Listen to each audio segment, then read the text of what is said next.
Ladies and gentlemen, good evening and welcome back to our YouTube channel once again. And it is my hope and prayer that this video is actually going to find you guys in good health.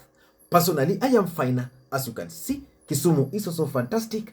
And maybe you could also let me know where you are watching the video from, the county or the country, in case you are out of the republic. Ladies and gentlemen, I've always opined on this channel that in politics there are only two constants. The first constant in politics is interest. As long as the interests of politicians can always converge, they will always work together. And the second constant in politics is betrayal. And regarding Gachagua is learning it the hard way. From my own observation, the Rift Valley nation is definitely going to betray Rigathi Gachagua. And just like I keep on asking you guys on this platform, if Uhuru Kenyatta of all the people could betray Ruto, what will stop Ruto from betraying Rigathi Gachagua? Oscar Sudi endorsed Mudavadi. Oscar Sudi is not your ordinary politician for two main reasons. Number one, Oscar Sudi is a close ally of William Ruto. Basically, anytime you want to understand the thinking of William Ruto, just study Oscar Sudi closely. Over the weekend, Oscar Sudi attended some event. I think it must have been either graduation of the governor for Uasin Gishu or a wedding. These were the words of none other than Oscar Sudi. Bwana Prime Cabinet, wewe ni ndugu yetu na wewe ni rafiki yetu mkubwa sana. Unajua sikuwa naamini utakuja kuungana na sisi. Tukikuongelesha nilikuwa naangalianga tunaongea nasema hii mtu hii watu watakuja kweli, lakini ukiona uliwacha Raila Odinga na ukaacha NASA na ukakuja kutusupport, mimi nataka nikwambie asante sana. Sisi wengine kama tungepata hii uongozi, I can assure you, mimi ningekuwa president saa hii mwezi wa 4 ama mwezi wa 6 hapo. Lakini kwa sababu ya heshima yako na baba wa Roma yenye mlikuja mkutusupport na ile watu wa mlima walikuwa wametushikilia, mwakuja tu mkasaisha. Mimi nataka nikwambie asante, na wacha nikwambie twende tu polepole. Hapo mbele mambo itakuwa sawa. Sisi tutashikana kama team kwa sababu sisi tumesema kama Kenya kwanza hatutaki kitu naitwa ukabila. Tutaangalia uongozi ya mtu na tuone vile tutatembea pamoja. So for me, whatever Oscar Sudi stated there is basically the mind of William Ruto. Oscar Sudi is very powerful around William Ruto. Kuja kwangu hata hujaniuliza hata maswali moja, na unajua mimi na mkarabati na mimi mtu ya jikoni ya usiku State House. Mimi ndio najua mambo yote vile inaenda. Sasa unakuja kujitetea basi ndio raia kupigia makofi. Wachana na hiyo story. Mkue sasa leaders top. Yaani mkuje juu. Tunakaa chini kwa round table. Kama sasa hii barabara yangu nimetafutia pesa hii kutoka Lagas kuteremka namna hii mpaka ngambo hiyo. In fact, there was a day William Ruto's brother was wedding. And you could tell how powerful Oscar Sudi is because even the governors themselves were. Watch this video.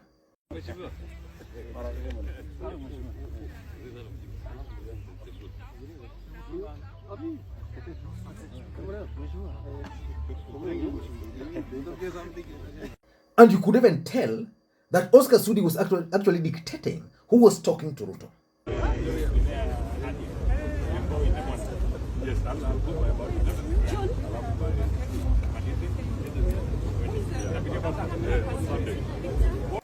But there is also something that is clear. That when Ruto and Uhuru entered into coalition agreement in 2013, Uhuru Kenyatta publicly endorsed or promised to support William Ruto.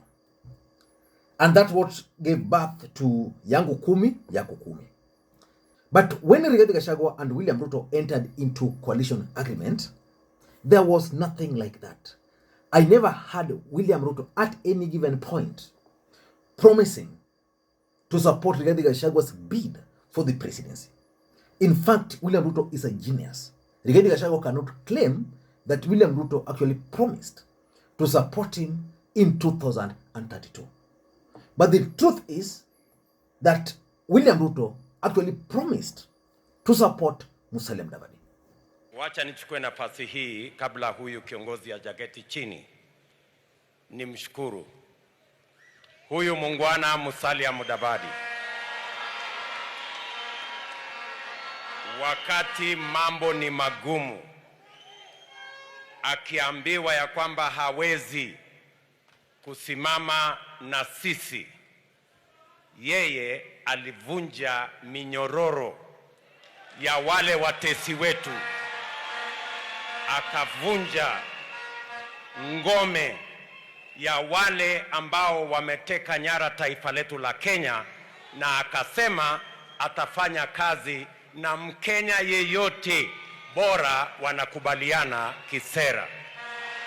Katika mkutano huu, rafiki yangu Mheshimiwa Musalia Mudavadi, I want with a lot of gratitude to thank you for making it possible for all Kenyans to work together.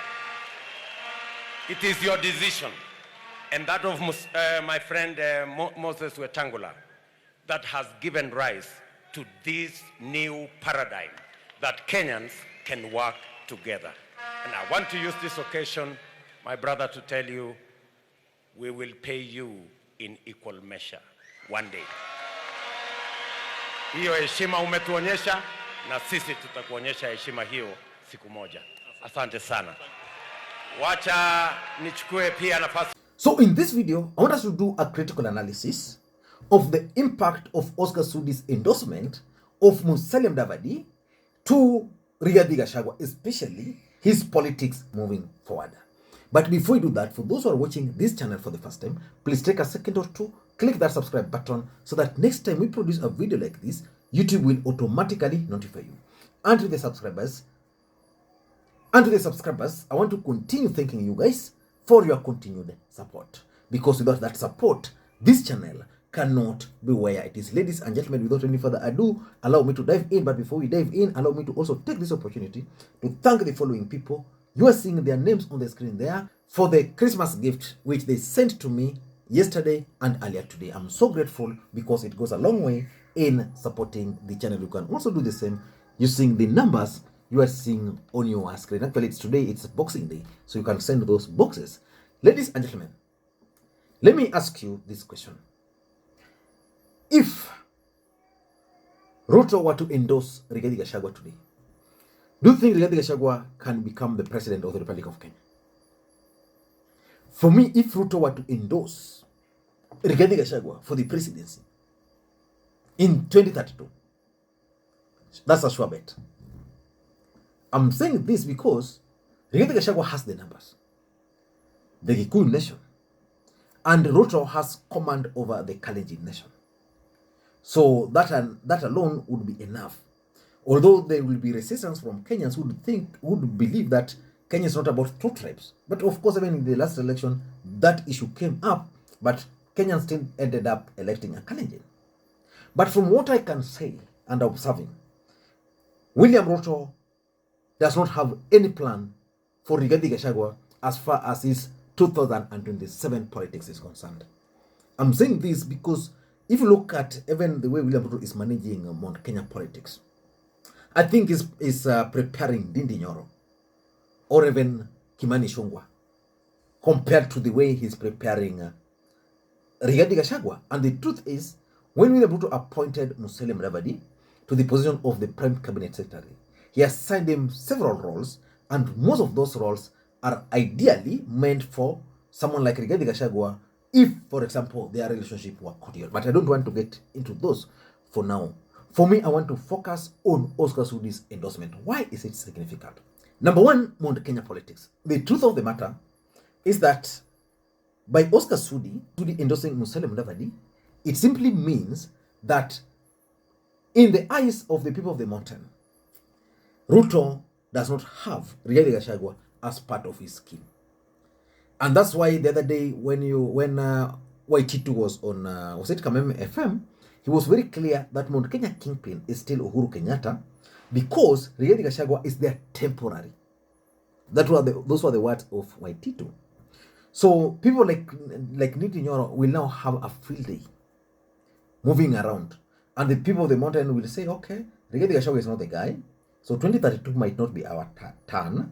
So let us prepare this young man, Ndindi Nyoro, or let's prepare Moses Kuria, or let's prepare somewhere else. And of course, from those statements by Oscar Sudi, it means Uhuru Kenyatta and the Mountain can now start advancing the narrative that Rigathi Gachagua is actually there temporarily, not to succeed William Ruto. So they can now start planning on how they can sponsor a candidate, especially in 2027, so that in case Rigathi Gachagua will not be on the ballot in 2032, that candidate can be propped up. So it's going to affect him big time as far as Mount Kenya politics is concerned. Number two,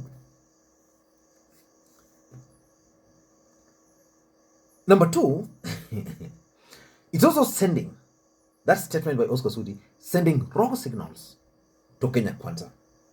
And why is that significant?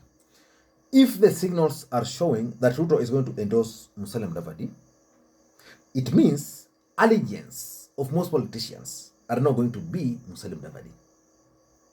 Because in politics, there are only two constants: the interest and vision. So if their interest, they'll see, okay, Mudavadi has an upper hand, most of them will start leading there. Let me ask you, assuming William Ruto will start showing signs, or his allies, because Oscar Sudi speaks for Ruto, that he's going to endorse Musalia Mudavadi.